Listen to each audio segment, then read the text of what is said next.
जनतेसाठी कुणाशी भेटणारा आपला चॅनल सत्यमुख।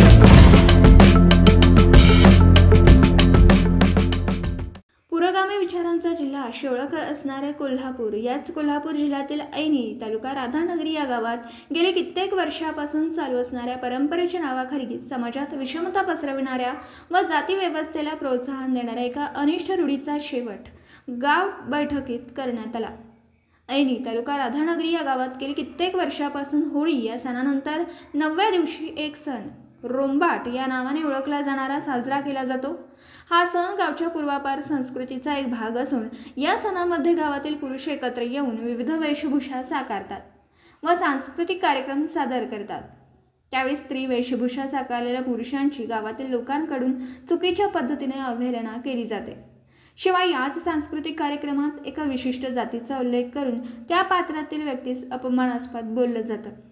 ही बाब विचारात घेऊन गावातील बौद्ध समाजातील तरुणांनी या सांस्कृतिक कार्यक्रमातील अशा जातीवाचक व स्त्री अस्मितेला बाधा आणणाऱ्या पात्रांचा समावेश न करण्याची मागणी केली होती। परंतु गावाचा प्रमुख सणांपैकी एक असलेल्या या व पूर्वापार चालत आलेल्या या परंपरेचा बंद करण्याच्या मताचा गावकऱ्यांकडून विरोध होत होता। ही बाब विचारात घेऊन जिल्ह्यातील आंबेडकर चळवळीचे नेते, जनशक्ती महासंघाचे संस्थापक अध्यक्ष दगडू भास्कर, ब्लॅक पॅन्थर पक्षाचे संस्थापक अध्यक्ष सुभाष देसाई, सामाजिक कार्यकर्ते प्राध्यापक BK कांबळे सरवडेकर, विष्णू कांबळे, अनिसचे कार्यकर्ते हर्षल जाधव, जनता दल पक्षाचे कार्यकर्ते शरद पाडळकर व सावर्डे गावचे राष्ट्रपती पुरस्कार प्राप्त आदर्श शिक्षक संभाजी पाटील सर यांनी प्रत्यक्ष गावात भेट दिली व बौद्ध समाजातील तरुण कार्यकर्ते गावातील ग्रामस्थांची सार्वत्रिक बैठक घेऊन ही प्रथा बंद करण्याचा निर्णय घेतला।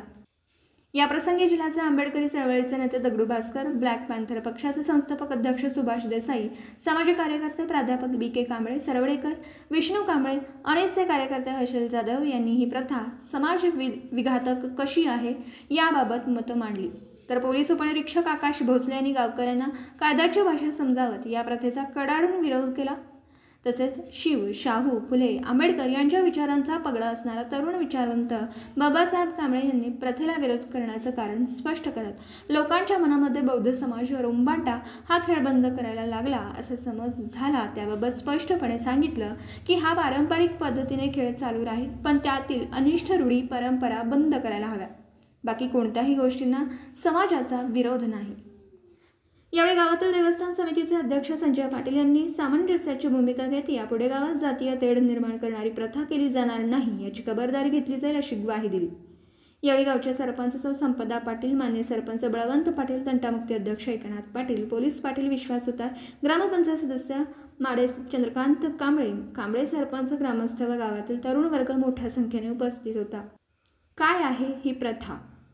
होळीच्या सणानंतर 9व्या दिवशी केला जाणारा हा सण परंपरेनुसार चालत आलेल्या वेशभूषेवर आधारित आहे। या सणानिमित्त गावातील पुरुष एक सांस्कृतिक कार्यक्रम सादर करतात ज्यामध्ये राजा, हत्ती, प्रधान, पोलीस, हनुमान, रक्षक व महिला अशा विविध भूमिका साकारणारे पुरुष सहभागी असतात। यामधील एका स्त्री पात्राच्या हातात झाडू देऊन एका विशिष्ट जातीचा उल्लेख करून संबोधलं जातं।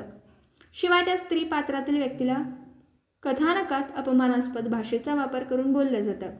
त्यामुळे हे पात्र त्या कार्यक्रमातून वगळण्यात यावं, त्याचबरोबर त्यातील स्त्री पात्राच्या भूमिका बंद करण्यात याव्या या विषयावर बौद्ध समाजातील तरुणांचे प्रवीण कांबळे यांच्या अध्यक्षतेखाली दिनांक 14 मार्च रोजी बैठक झाली व गावासमोर हा विषय दिनांक 18 मार्च 2025 रोजी मांडण्यात आला।